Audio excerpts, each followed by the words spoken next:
Well, hopefully I'll be able to keep this signal. I waited until it got to 4 bars and then hit the uh, the button there to go live. Hopefully to capture all of the signal that I possibly could. So I'm not sure if this is actually going up or not, but I'm just going to go with it, and we'll see in a few minutes. Oh, looks like it is. Thank you for giving me the thumbs up. Hey, today's the 27th of September, 2021. Thank you for coming in, everybody, as you show up. 5x5, that's great to know. Now, I have a small little tripod here that I put my phone on for the transmission, but unfortunately, the pad on the bottom just broke, so I'm having to hold it. So, if it moves, I want to apologize beforehand. Okay, in the description box below is an article from State of the Nation, and in it, there is a video that I think everyone should see, but particularly vets. Okay, very important. And it's about, I think it's about a 25. Sorry about the noise in the background. Hi, Miss Cat. So I think it's absolutely necessary that you listen to that you watch the video, whether you're vets or not, but particularly if you're vets, and listen to me for just a minute while I talk a little bit about some of the things they bring up. Okay, anybody who knows what's going on has got to be upset. Okay, everybody, and I understand that, and you know that I've been saying that this is headed in a very bad direction for a long time, and that we have to be prepared, right? So in this video, you'll hear vets saying that they're ready to go, that they're ready to do the job. Okay? There are a couple of things I want to comment about it. First of all, one of the uploaders, and this is I'm not upset at them. Hi Jesse, how you doing? I'm not upset at them for promoting this idea because I do think it's in the program, but he jumped the gun a little bit. And what he said was is that Biden signed an executive order to take away vets' benefits if they don't get the jab, the GMI. That has not happened, okay? Now, I don't blame this vet for that. The only thing he didn't do was go double check it. I did, and that has not happened. However, with the soldiers that are being thrown out of the military, they're not going to get veterans benefits because of that, right? Number one. Number two, they're going to have a problem if they can't resign, if they can't get out under other circumstances, and they're given a courts martial, or dishonorable discharge. They're not going to be able to vote because it's a felony if you're courts martialed, and you're not going to be able to own weapons. Well, isn't that nice and convenient? Going back to Janet Napolitano, one of the first DHS people who said that vets were our most dangerous domestic terrorists, right? Extremists. So they're doing all of this so that vets can't own weapons. Okay, just to let you know, and also so they can't vote. So they're being taken out as conservative voters. You get that? Just a soft drink, okay? I don't normally drink soft drinks, but I am today. So that's the first thing about it. In addition, though, they're not going to be able to get any of their benefits. You saw that Lieutenant Colonel Scheller, for instance, and the Army Lieutenant Colonel that I brought up the other day, and I keep forgetting, I don't really remember his name.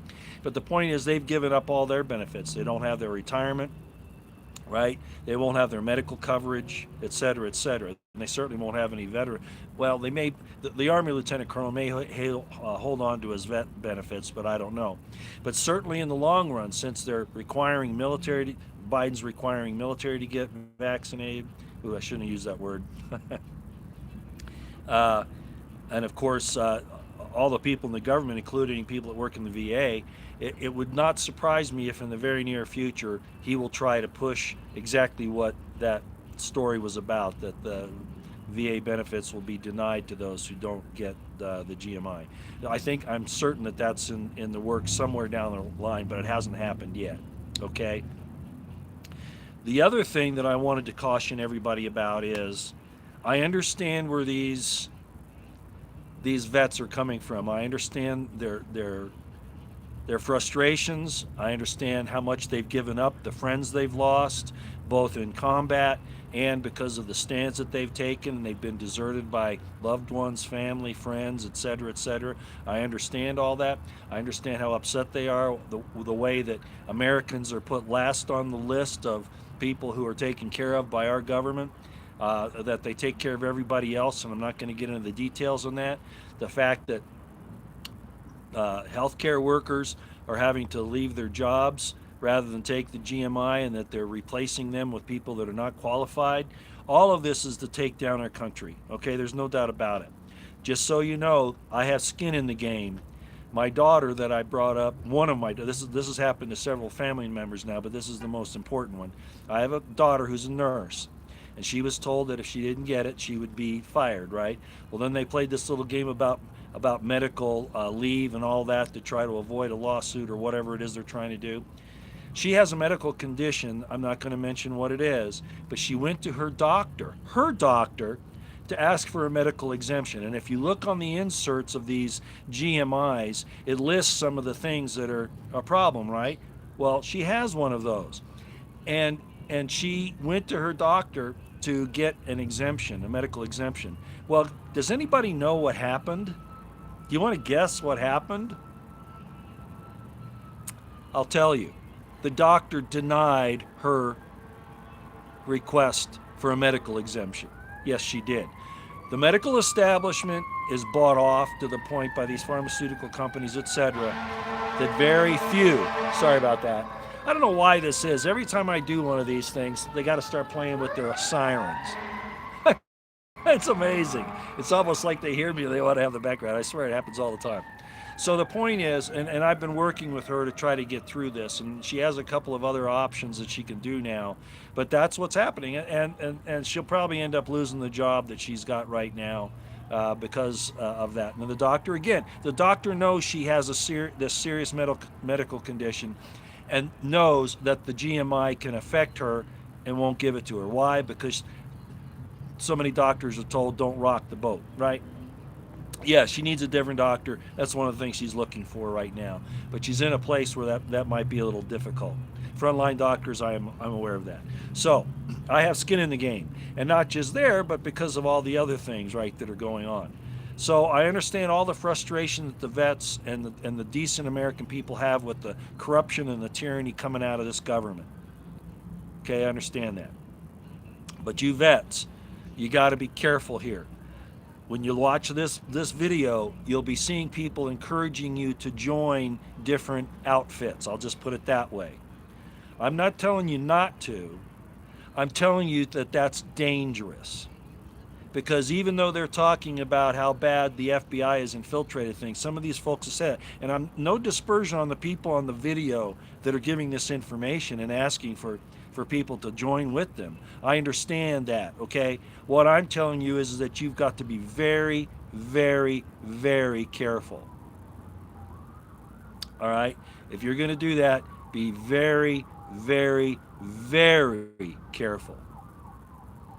Number two, as I've often stated now for several years, it's best if you want to get involved in something like that. I'll give you an example. Lieutenant Colonel Alan West moved from, I think it was Florida, he moved to Texas. And when he got to Texas, he joined the state militia. It's actually run by the state. Now, I'm not saying that there can't be individual militias and communities and things like that. I'm not saying that. But he joined the state militia as a lieutenant colonel. So he's operating under a competent state authority.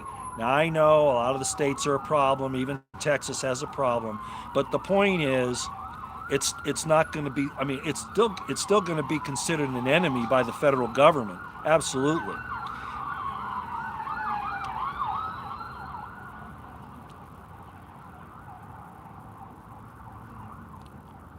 But my point is that Lieutenant Colonel West is operating under competent authority. So, if you can, if you can go to your local sheriffs, join a posse, something like that, or go to the legislature. There should be provisions in most of the states, not the National Guard, but for a state militia like in Texas, there should be some. There likely are provisions that can be used for that. Whether or not your governors and legislatures will go along with it, that's another story. Again, I'm not telling you not to get involved, and certainly in your own communities, putting together defensive teams to help each other, totally legit. That doesn't mean you're going to win, but I understand where you're going.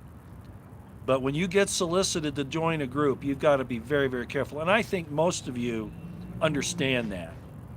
Yeah, I know about Sheriff Mack. Yeah, I know. I wasn't real impressed at Bundy Ranch, to be honest with you.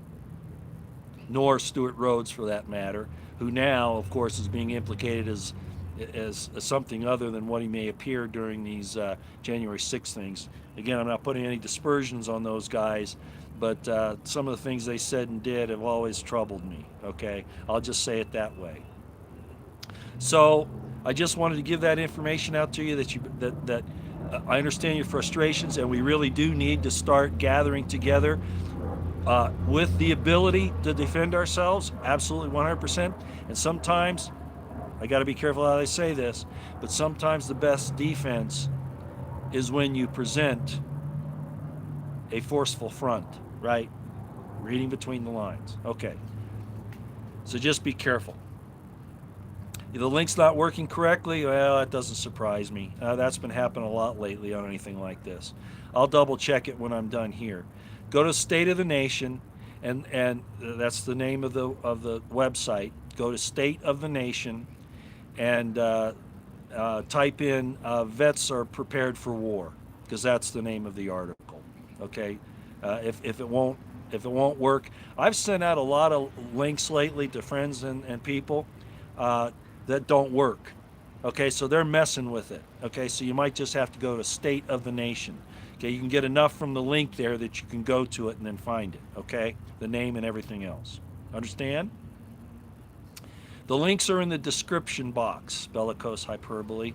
The links are in the description box, not the comment area. Okay? All right. Now, in addition, and I know this is going to upset a lot of you folks, okay?